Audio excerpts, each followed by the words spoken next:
Hello, my name is John Rose, and in today's video I'm going to take a closer look at the germ theory of disease versus the terrain theory of disease. Now I'm taping this on April the 20th, 2020, and that time is relative because we are in the middle of a corona crisis right now, and our whole planet is under the influence of the most dangerous false belief on this planet. It's the germ theory of disease, the contagion myth. Look how powerful this false belief is. It makes us easier to herd than sheep. Now I want you to stop and think about that, folks. We kind of look at sheep as stupid animals, right? One little dog can herd up a bunch of sheep, right? Well, how many people is it taking right now to herd up this whole planet because of our false belief that this virus is going to come and get us? We've got to really sit down before fact like a little child when it comes to this type of knowledge, because this is one of the most important false beliefs that the powers that be want us to believe in. And why? Because they can control us. When you can control what people believe, you can control what they do. If you can control what they think, you can control what they do. And that's what they're doing. They control what we think, what we believe. And look what we're doing. We're doing just like you would expect people to do who believe that the problems are something invisible that we're breathing on to each other. So, germ theory, virus theory, or terrain theory, folks. What is it? It's obvious. We know that the terrain is everything. Even Louis Pasteur confessed on his deathbed. He admitted he was wrong, that the microbe is nothing, that the terrain is everything. Now, why don't we know that? Because we live in a sick world, and sickness begets sickness, where now we have the sickest of us in control of us. They're the ones who set up these organizations like the World Health Organization. They're the ones who set up all these bureaucracies like the CDC and the FDA. This is how they're usurping our rights, through these organizations. And it's all based on a belief that they've been bombarding in our brain for an awful long time. Everyone believes this, and yet nothing could be further from the truth. It's not the microbe, it's not the virus. And why don't we know? Again, our experts are being misdirected. If you go to school to try to figure this out, what do you find out? Well, if you're going to be the one diagnosing the problems, what do? You go out there and you go looking. Where do you go? I'm looking for clues. Where are those clues at? Well, let's take a look at some tissues. Let's look and see what kind of clues we can find. Look what we got here. We've got some exosomes. We've got some cytokines. It's a cytokine storm. Our so-called experts are clueless. They're tricked into believing a false premise that it's always an infection. They've been told that over and over and over so many times. This is an infection, ... This is an infection, ... As long as we keep looking out here, where are they? Over there? Can you see those beautiful flowers over here? We keep looking out here. It's within here, folks. It's what we're doing to ourselves that's creating auto-intoxication, which is what's dealing with the terrain. So, do we look at the virus or do we look at auto-intoxication? It's really simple, folks.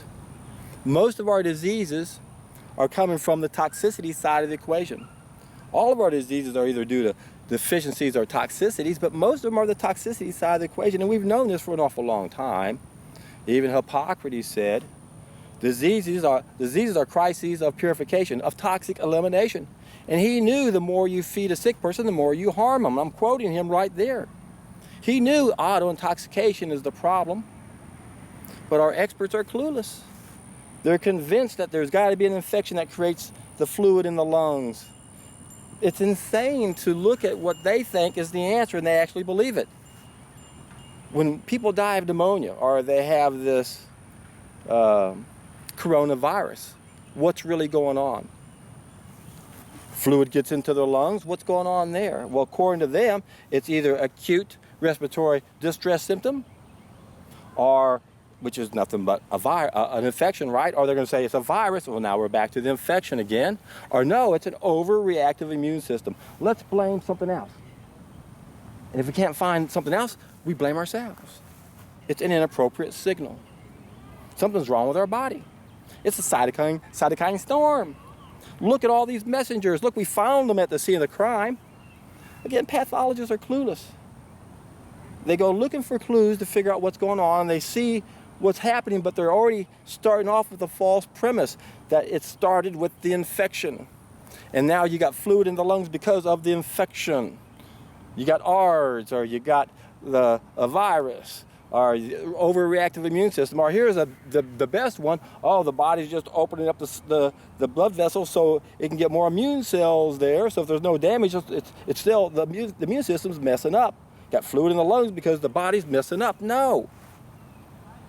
This is called a fontanelle, folks.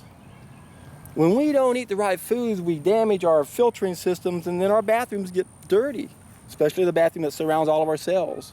That's our lymph system. And when that lymph system backs up into our tissues, doctors don't know what's going on. They say, oh, your immune system is attacking itself. No, your lymph system is not getting filtered, and it is backing up into the system. And when it goes back into the lungs, they call it pneumonia. Got fluid in the lungs, there's an infection causing the damage. No, our lymph system isn't getting filtered. When it can't get filtered, it's going to back up. And don't go blaming something out there. Don't say, okay, it's an inappropriate signal. Don't blame those French fries, blame biology.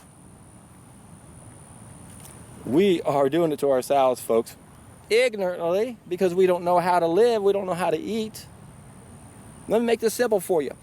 2 bathrooms are contributing to auto-intoxication. We eat, we eliminate, there's a bathroom. Our cells eat, they eliminate, there's a bathroom. When cells are damaged, they eliminate those toxins. And what are those? They're called exosomes. Now, when you look at the latest theory on viruses, that's all they're identifying are these little exosomes budding out from the peripheral of the cells. And the body's trying to communicate to itself, saying, help, I'm damaged. This is what a virus is. It isn't something that's spreading, that's coming into us. It's coming from our own cells when a cell becomes damaged. And it can be damaged in a lot of ways, can't it? It can be damaged with all sorts of poisons that come into us. And that even includes electromagnetic fields. And we already see the damage what our current cell phones are doing. We got to stop looking out there, folks. And we got to stop saying that when we look inside, it's an inappropriate signal. It's not that complicated. It's very simple. What I'm proposing is not only an explanation for pneumonia and the coronavirus, but it's an explanation for virtually every disease we have, because most of it's coming from the auto-intoxication side of the equation. This bathroom's backing up, or the bathroom around all of our cells, and that extracellular fluid, that interstitial fluid that's not getting filtered, it backs up. And wherever it backs up, there is the disease process. And that's the piece of the puzzle doctors don't understand. Bunch of cells, 2 fluids, that's all we are. One fluid feeds it, it's the blood. One fluid cleans it, it's the lymph system. The doctors don't understand how that lymph system is backing up. Instead they say, oh, the immune cells are attacking us. No, that's not what's happening. It's simple. How can you prove this to yourself? It's simple to prove this to yourself. Take a solid food vacation. Drink nothing but juices for an extended period of time, and you're going to see the waste matter that you're flushing out of that main bathroom. You do what it takes to clean out that bathroom, it's going to clean out all the other bathrooms, and when you can do that, I guarantee you, my friends, you're in for a treat.